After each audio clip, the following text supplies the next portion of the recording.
In this video, I will be critiquing the practice of polygyny, that is, one man having multiple wives, in context of the Islamic worldview. Polygyny is allowed in the Quran and was practiced by Muhammad, but the Quran and Islamic tradition strictly prohibit envy, slander, and jealousy. Now, for convenience, I'm simply going to refer to these collectively as strife for the rest of the video. I will argue that polygyny is not compatible with the prohibition against strife, and as such should have been prohibited.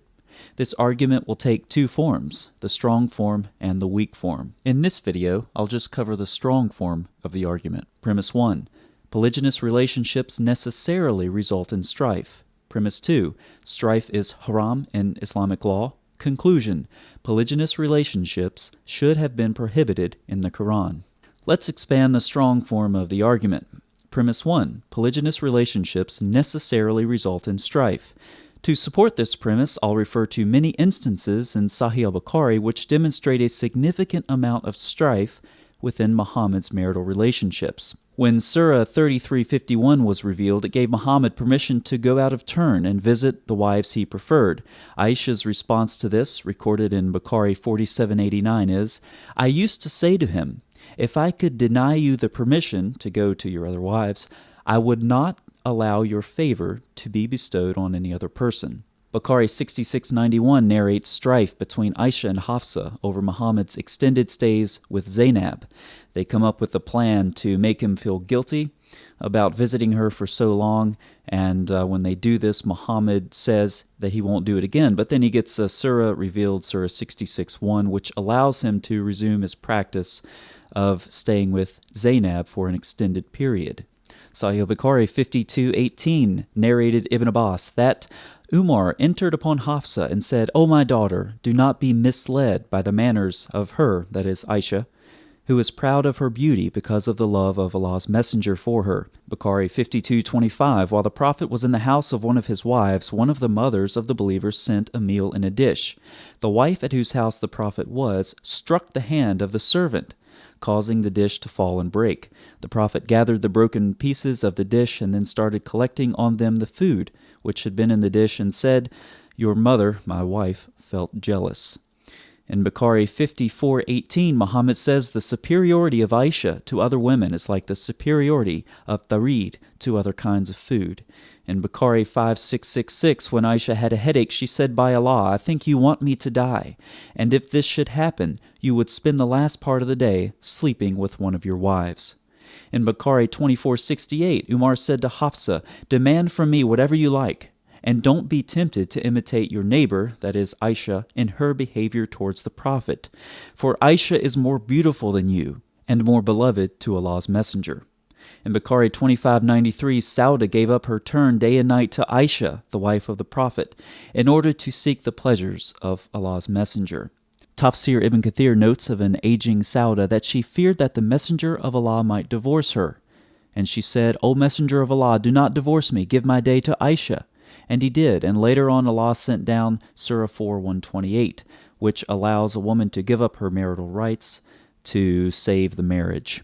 Muhammad's wives were divided by status. In Bukhari 25:81, the wives of Allah's messenger were in two groups. One group consisted of Aisha, Hafsa, Safiya, and Sauda, and the other group consisted of Salama and the other wives of Allah's messenger. Notice that several wives in the second group aren't even mentioned by name in this hadith. The Muslims knew that Allah's messenger loved Aisha, so if any of them had a gift and wished to give to Allah's messenger, he would delay it until Allah's messenger had come to Aisha's home.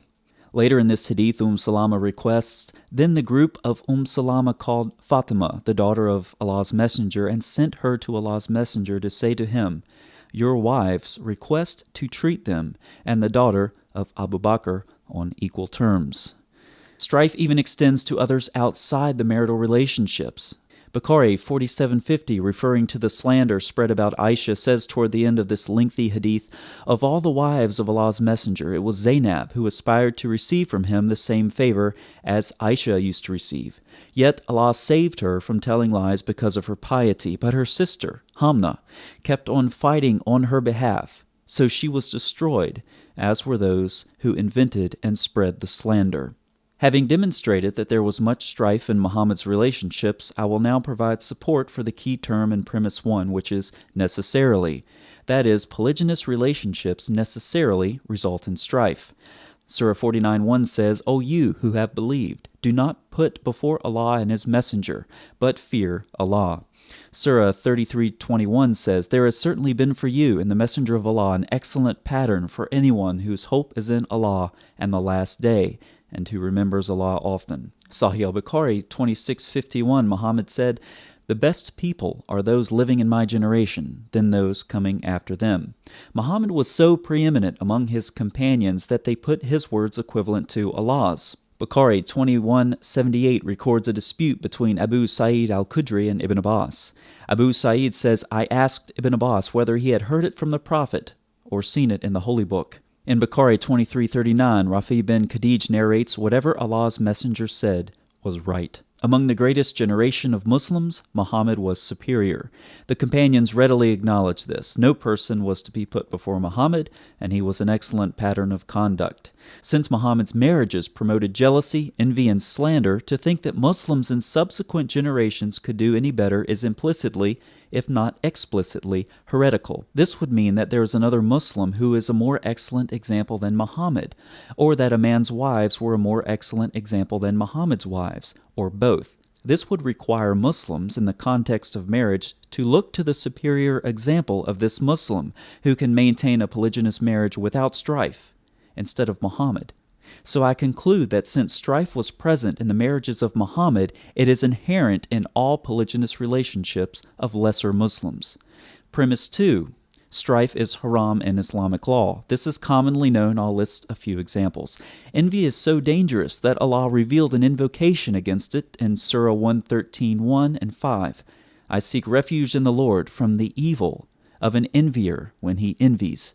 Surah 49:12, O you who have believed, avoid much negative assumption.